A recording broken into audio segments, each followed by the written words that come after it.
আজ আপনারা শুনবেন শীর্ষেন্দু মুখোপাধ্যায়ের লেখা পুরনো জিনিস। মদনবাবুর একটাই নেশা, পুরনো জিনিস কেনা। মদনবাবুর পৈতৃক বাড়িটা বিশাল, তার টাকারও অভাব নেই। বিয়ে টিয়ে করেননি বলে এই একটা বাতিক নিয়ে থাকেন। বয়স খুব বেশিও নয়, ওই ৩০-৩৫-এর মধ্যেই। তিনি ছাড়া বাড়িতে একটি পুরনো রাঁধুনি বামুন আর বুড়ো চাকর আছে। মদনবাবু দিব্যি আছেন, ঝুট ঝামেলা নেই। কোথাও পুরনো জিনিস কিম্ভূত জিনিস কিনে ঘরে ডাঁই করেছেন তার হিসেব নেই। তবে জিনিসগুলো ঝাড়পোছ করে সযত্নে রক্ষা করেন তিনি। ইঁদুর, আরশোলা, উইপোকার বাসা হতে দেন না। ট্যাঙ্ক ঘড়ি, দেওয়াল ঘড়ি, আলমারি, খাট পালং, ডেস্ক, চেয়ার টেবিল, দোয়াতদানি, নস্যির ডিবে, কলম, ঝাড় লণ্ঠন, বাসনপত্র সবই তাঁর সংগ্রহে আছে। খবরের কাগজে তিনি সবচেয়ে মন দিয়ে পড়েন পুরনো জিনিসের বিক্রির বিজ্ঞাপন। রোজ অবশ্য ওরকম বিজ্ঞাপন থাকে না, কিন্তু রবিবারের কাগজে একটি দুটি থাকে। আজ রবিবার সকালে মদনবাবু খবরের কাগজ পড়তে পড়তে এক জায়গায় এসে উত্তেজিত হয়ে পড়লেন। ম্যাকফার্লেন সাহেবের ১৫০ বছরের পুরনো বাড়ির সব জিনিস বিক্রি করা হবে। ব্রড স্ট্রিটে ম্যাকফার্লেন সাহেবের যে বাড়িটা আজও টিকে আছে তার অবস্থা খুবই শোচনীয়, পড়ো অবস্থা। কর্পোরেশন থেকে বহুবার বাড়ি ভাঙার নোটিশ দেওয়া হয়েছে, কিন্তু বুড়ো ম্যাকফার্লেনের আর সরবার জায়গা ছিল না বলে বাড়িটা ভাঙা হয়নি। ওই বাড়িতে ম্যাকফার্লেনদের ৩ পুরুষের বাস। জন ম্যাকফার্লেনের সঙ্গে মদনবাবুর একটু চেনা ছিল, কারণ জন ম্যাকফার্লেনেরও পুরনো জিনিস কেনার বাতিক। মাত্র মাস ৫ আগে সাহেব মারা যান। তখনই মদনবাবু তাঁর জিনিসপত্র কিনে নেওয়ার চেষ্টা করেন, কিন্তু পারেননি। এক অবাঙালি ব্যবসায়ীর কাছে আগে থেকেই বাড়ি এবং জিনিসপত্র বাঁধা দেওয়া ছিল। সেই ব্যবসায়ী মদনবাবুকে সাফ বলে দিয়েছিল, উটকো ক্রেতাকে জিনিস বিক্রি করা হবে না, নিলামে চড়ানো হবে। মদনবাবু তাঁর বুড়ো চাকরকে ডেকে বললেন, ওরে ভজা, আমি চললুম। দোতলার হলঘরটার উত্তর দিক থেকে পিয়ানোটাকে সরিয়ে কোণে ঠেলে দিস, আজ কিছু নতুন জিনিস আসবে। ভজা মাথা নেড়ে বলে, নতুন নয়, পুরনো। ওই হলো, আর রাঁধুনিকে বলিস খাবার ঢাকা দিয়ে রাখে যেন, ফিরতে দেরি হতে পারে। মদনবাবু ট্যাক্সি হাঁকিয়ে যখন ম্যাকফার্লেনের বাড়িতে পৌঁছলেন তখন সেখানে বেশ কিছু লোক জড়ো হয়েছে। মদনবাবু বেশিরভাগ লোককেই চেনেন, এরা সকলেই পুরনো জিনিসের সমজদার এবং খদ্দের। সকলেরই বিলক্ষণ টাকা আছে। মদনবাবু বুঝলেন আজ তাঁর কপালে কষ্ট আছে। আদৌ কোনো জিনিসে হাত দেওয়া যাবে কিনা সন্দেহ। নিলামের আগে খদ্দেররা এ ঘর ও ঘর ঘুরে ম্যাকফার্লেনের বিপুল সংগ্রহ রাশি দেখছেন।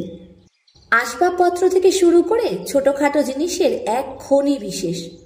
কোনটা ছেড়ে কোনটা ধরেন তা ভাবতে গিয়ে মদনবাবু হিমশিম খেতে লাগলেন। বেলা ১২টায় নিলাম শুরু হলো। একটা করে জিনিস নিলামে ওঠে আর সঙ্গে সঙ্গে হাঁক ডাক পড়ে যায়। মদনবাবুর চোখের সামনে একটা মেহগিনির পালঙ্ক ১০,০০০ টাকায় বিকিয়ে গেল। একটা কাঠ গ্লাসের পানপাত্রের সেট বিকিয়ে গেল ১২,০০০ টাকায়। এক ছড়া মুক্তমালার দাম উঠল ৪০,০০০। মদনবাবু বেলা ৪টে অবধি একটা জিনিসও ধরতে পারলেন না। মনটা ভারী খারাপ হয়ে গেল। দর আজ যেন বড্ড বেশি উঠে যাচ্ছে। একেবারে শেষ দিকে একটা পুরনো কাঠের আলমারি নিলামে উঠল, বেশ বড় সড়ো এবং সাদামাটা আলমারিটা অন্তত একটা স্মৃতিচিহ্ন হিসেবে কবজা করার জন্য মদনবাবু প্রথমেই দর হাঁকলেন 5,000। একটা বুড়ো হাঁকল 20,000। মদনবাবু অবাক হয়ে গেলেন। একটা কাঠের আলমারির দর এত ওঠার কথাই নয়। কেউ ফাঁকা আওয়াজ ছেড়ে দর বাড়াচ্ছে নাকি? নিলামে এরকম প্রায় হয়। তবে মদনবাবুর মর্যাদাতেও লাগছিল খালি হাতে ফিরে যাওয়াটা। একটা কিছু নিয়ে না যেতে পারলে নিজের কাছেই যে নিজে মুখ দেখাতে পারবে না। মদনবাবু তাই মরিয়া হয়ে ডাকলেন 21,000। আশ্চর্য এই যে দর আর উঠল না। 21,000 টাকায় আলমারিটা কিনে মহানন্দে বাড়ি ফিরলেন মদনবাবু। যদিও মনে মনে বুঝলেন দরটা বড্ড বেশি হয়ে গেল। পরদিন সকালে আলমারিটা কুলিরা ধরাধরি করে পৌঁছে দিয়ে গেল। দোতলার হলঘরের উত্তর দিকে জানালার পাশেই সেটা রাখা হলো। বেশ ভারী জিনিস। 10টা কুলি গলদ ঘর্ম হয়ে গেছে এটাকে তুলতে। নিলামওয়ালার দেওয়া চাবি দিয়ে আলমারিটা খুলে ফেললেন মদনবাবু।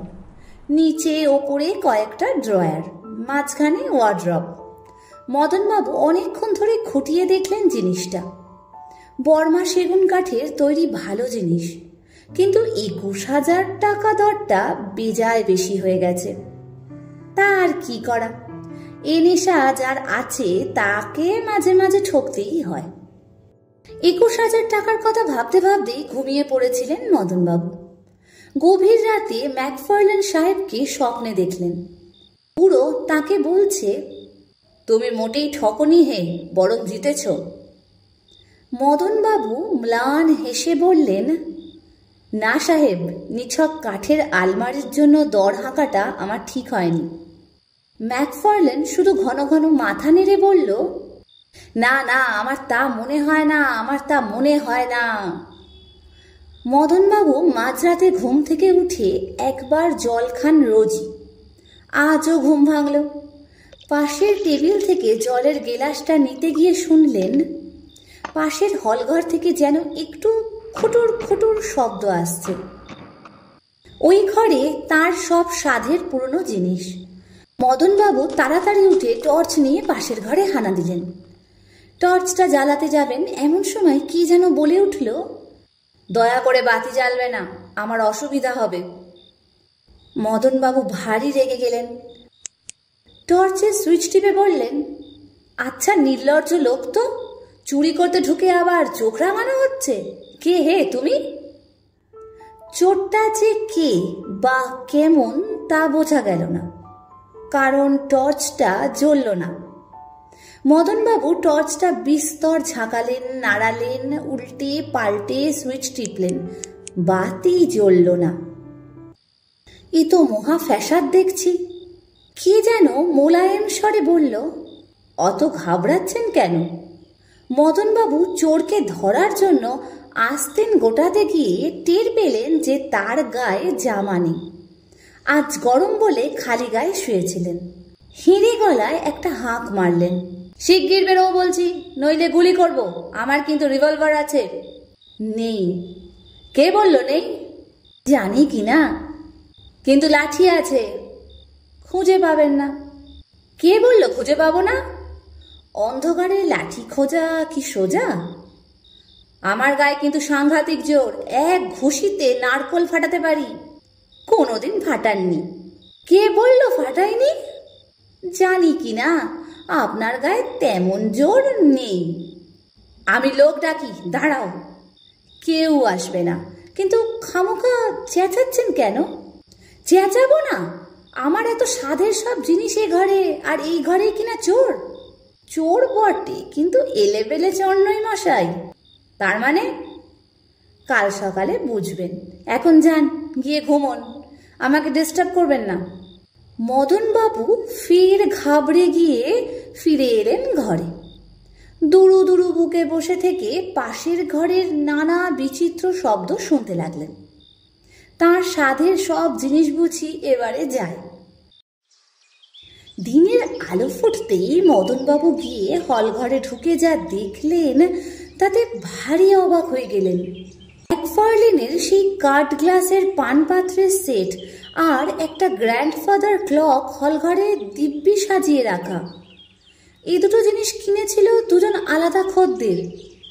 খুশি হবেন কি দুঃখিত হবেন তা বুঝতে পারলেন না মদনবাবু, কিন্তু অনেক ভেবে চিনতে খুশি খুশি লাগছিল তার। আবার রাত হলো।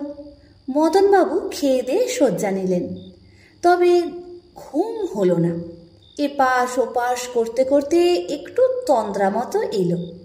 হঠাৎ হলঘরে আগের রাতের মতো শব্দ শুনে তড়াক করে উঠে পড়লেন। হলঘরে গিয়ে ঠুকে টর্চটা জ্বালাতে চেষ্টা করলেন।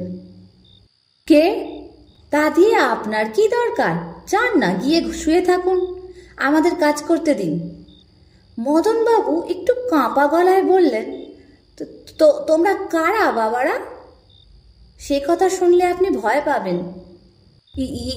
তা আমি একটু ভীতু বটে, কিন্তু বাবারা এসব কি হচ্ছে একটু জানতে পারি না? খারাপ তো কিছু হয়নি মশাই, আপনার তো লাভই হচ্ছে। তা হচ্ছে, তবে কিনা চুরির দায় না পড়ি তোমরা কি চোর? লোকটা এবার রেগে গিয়ে বলল, কাল থেকে চোর চোর করে গলা শুকোচ্ছেন কেন? আমরা ফালতু চোর নই। তবে আমরা ম্যাকফার্লেন সাহেবের সব চেলা চামুন্ডা। আমি হলুম গে সর্দার, যাকে আপনি কিনেছেন 21,000 টাকায়। আলমারি? আগে আমরা সব ঠিক করেই রেখেছিলুম, যে খুশি আমাদের কিনুক না কেন আমরা শেষ অবধি সবাই মিলেমিশে থাকব। তাই কি? তাই সবাই জোট বাঁধছি, তাতে আখেরে আপনারই তো লাভ। মদনবাবু বেশ খুশিই হলেন, তবে মুখে একটু দুশ্চিন্তা প্রকাশ করে বললেন, কিন্তু বাবারা দেখো যেন চুরির দায় না পড়ি। মেলা ফ্যাচ ফ্যাচ না করে যান না, নাকে তেল দিয়ে শুয়ে থাকুন গে, কাজ করতে দিন। মদনবাবু তাই করলেন। শুয়ে খুব ফিচিক ফিচিক করে হাসতে লাগলেন। হলঘরটা ভরে যাবে, দোতলা তিনতলায় যা ফাঁকা আছে তাও আর ফাঁকা থাকবে না। এবার 4 তলাটা না তুললেই নয়।